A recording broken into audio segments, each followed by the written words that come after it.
How's it going, everyone? College Lefty, and in this video I'm going to be going over the Future Star event, or the Future is Bright Part 2. I did finish 11th in the world in that event, and before I get into that, before I get into some highlights, I wanted to talk a little bit about the creative player. So I'm going to hide my face cam so you can see what the creative player's attributes are like after the equipment has been added.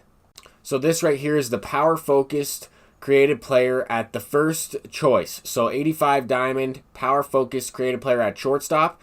Really solid all around card. Go ahead and pause it if you want to take a look at the screenshots there. But I did finish 42-6 in this event. I will have some highlights and some games included in this video. But I wanted to show you all that screenshot because I believe there will be a new event posted. It's going to be the live series event. I'll go ahead and bring the face cam back as we get into some of this gameplay. So for this new event, we will have Kenny Lofton and Fred McGriff as the rewards. Those are going to be the cumulative rewards, or at least the players obtainable through the event wins. Now, you will still be able to unlock 12 win diamonds and 9 win golds, things like that. And this next event should be pretty straightforward. Just all live series players. Pretty much any tier, I would think, are eligible. And I don't know if there will be an overall cap, simply because it's live series guys. I mean, hopefully there will be a minimum overall cap, so that way we're not seeing Ryan Fierbrand, the knuckleballer, in the event.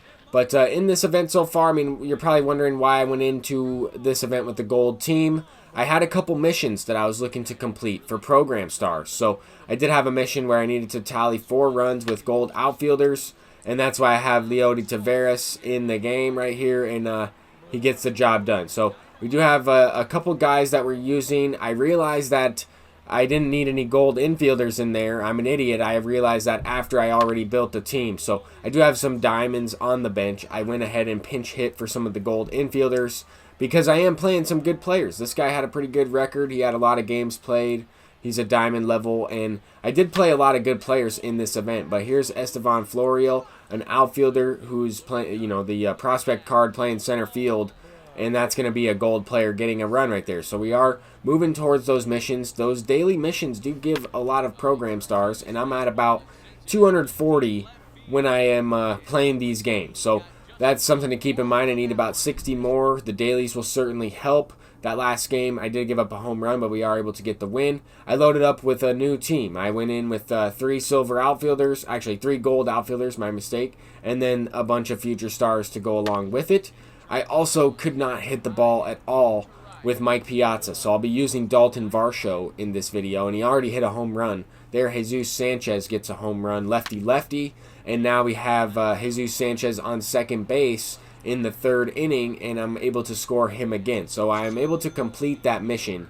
If you're wondering why I went back to first base with Nolan Gorman right here, it's because I wanted to steal a couple bases. I have Jorge Mateo on the bench, and I also had a mission to steal 3 bases. So I'm working on completing that. As you can see, the multiplayer gold 4 outfielder runs has been complete. Now we need 3 stolen bases. I'm going to try and knock out 2 right here with 2 outs. I mean, if I get thrown out, oh well, so be it. It is what it is. I still have a 2-run lead. At this point in the event, I'm looking to try to get to 65 wins. And the reason for that is just so that way I can unlock the few thousand stubs at that 65 threshold. And I don't think I'll be able to get to 75. That would be another 10 wins in one day. That will take a little bit more time than I have. But I am looking to finish off and get at least those 5-pack bundles, finish off some of these missions in the program stars, and I'll probably also look to complete the Didi Gregorius moments in April Player of the Month program after I finish this event. That's probably what my goal is. And also look to get to level 10 diamond to unlock that last evolution card. But in this event, I did go up against a lot of good players. For the most part, I mean, since I finished some of those missions, I finished the gold player mission. I figured, you know, I'll go back into this event with all diamonds. We can steal bases with anybody, and that will count. Dalton Varsho will still be catching, though, because Mike Piazza has a terrible swing, or at least I cannot swing with Mike Piazza in this game. So we are going up against some really good opponents. I mean, some guys I played with World Series banner, some guys I played with a 50-10 record, a 50-15 record, a lot of wins to losses. Some guys have more of a budget team, the gold players that I was kind of using. So I did try different strategies in this event. I was able to get more starting pitchers and more bullpen arms when I used those gold players, so that worked out well. I tried out a few different legend pitchers that I wanted to use, like Bruce Sutter. I tried out a few different budget silvers, budget players to try to get some breakout innings, and just really trying to grind out the game in this event. I feel like you can really use anybody in this event, have a lot of fun with it, and since we're playing on All-Star, it's really not that difficult to hit with some of these lower tier players. I lost a couple games to guys with silvers in their lineup. They just out-hit me, outplayed me, and it is what it is. But we're looking to still get that last stolen base, trying to score a couple runs as well. I mean, trying to at least have some fun playing the event. I'm looking to win games. If you notice at the beginning of the video, the screenshot had a 19-game win streak. That was also because I was kind of forfeiting the runs, getting new teams in there, getting new teams out there. Didn't win any diamonds in this event where I got a 12-win streak or anything like that. I actually choked the 11-1 game that I had a couple videos ago. But for the most part, I did have a lot of fun. I finished 11th overall. And this guy right here had more of a budget team. A couple of the low-tier diamond players, the prospect players. But, yeah, I mean, a few of these guys I played could really hit the ball. They had some really nice teams. I got to see some future star cards that I didn't necessarily have unlocked before. I went ahead and tried to unlock those, so that was nice. And I'm also looking forward to the new event that's coming out. I'm looking forward to seeing, what else is going to be in the cumulative rewards section besides Kenny Lofton, who will probably be usable. I'm not necessarily going to use him. Fred McGriff will also be a card that I'll probably sell simply because there is going to be better first basemen out there. I feel like Nolan Gorman will probably be a better first baseman than Fred McGriff. Also, Willie McCovey is another one, Alex Kirilloff, a lot of these future stars and legends that we are going to be able to unlock for free are going to be better than that card. But it is going to be free stubs, so I will be getting into that live series event. I'll be trying to play as often as possible, try and earn as many wins. Same type of thing here. Maybe try and make a push towards the top of the leaderboards at the last minute or at the last day. I'd rather play this type of event where I'm going to earn some rewards rather than playing ranked seasons, even though I can kind of get to, maybe potentially get to the 1,000 rating, potentially 1,100, maybe even further than that. It has been a long time since I've played and tried to make it to the top of the leaderboards. Let's say top 50 banner, top 50 in ranked seasons, things like that. I haven't played one game on Legend against anybody else, against another online human. I only played a game of Legend when the in Conquest when the opponent or the computer tried to take my stronghold. In this game right here, this opponent did have a 54-17 record, I believe, 54-12, something like that.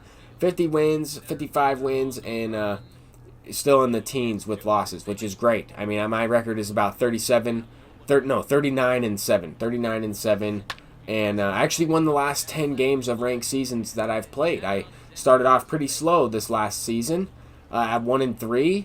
I lost my first 2 games, won 1, then lost 1, won 10 in a row, and made it to World Series. So that was pretty wild. I'd say that was one of the from the worst start to the best finish I've ever had. So that was kind of interesting. But anyway, and this opponent definitely can hit the ball. He's got the World Series banner. He's got the GOAT icon.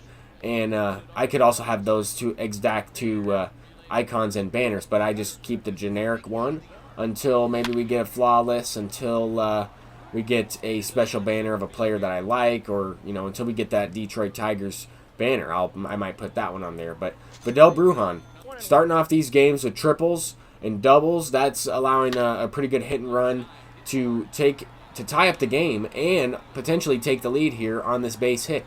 Thought that was going to be a pretty close play at the plate. Vidal Brujan does score from the base hit from Nolan Gorman. Now Nolan Jones, following batter, smacks one to center field, but I was a little bit too early on it. Early good, 97 off the bat, hit about 419 feet, just short of the wall. Jorge Mateo in the game, wanted to get him in there, played him at second base, wanted to mix it up, get that 99 speed on the bases. Maybe we could get that last steal. Was unable to complete that mission in this video. I did try a couple steal attempts in some of these games, but I got thrown out every time. I just didn't get a good jump, and that was that. So looking to continue on in this inning. We need to put up like a 4 or 5 spot against this guy. This guy's a good player. I mean, when you play good players in these events, especially on All-Star, no lead is ever safe. You need to look to continue to hit the ball, especially when you get the bottom of your lineup up with 2 outs. I mean, he could have walked 2 guys in a row there and brought up the pitcher spot, but I probably would have pinch hit because I'm the home team. Just playing that strategy with the bottom half of your lineup, especially against a good opponent, is very important, I would say. But a couple perfect hits in a row. Dalton Varsho is coming up clutch, and I'm glad I took Piazza out. I probably should have taken out Piazza a little bit earlier, but the fact that I just have so many lefties in this lineup really made me want to use an extra righty, but I figured I would use somebody that I could actually hit with. Anyway, we get this last win. That moved me up to 65 wins. That gave me an extra 3,000 stubs. I opened up the 5 packs, and I didn't really get anything good, but maybe a gold card or 2. Finished off number 11. 48 games played. I see Razor Sharp at number 6 as well. I know that guy, good friend of mine. I also picked up the Didi Gregorius, so I did complete that. If you notice, I did have the bat skin equipped. But that's going to do it for this video. Thank you all for watching. I'm College Lefty, and peace out.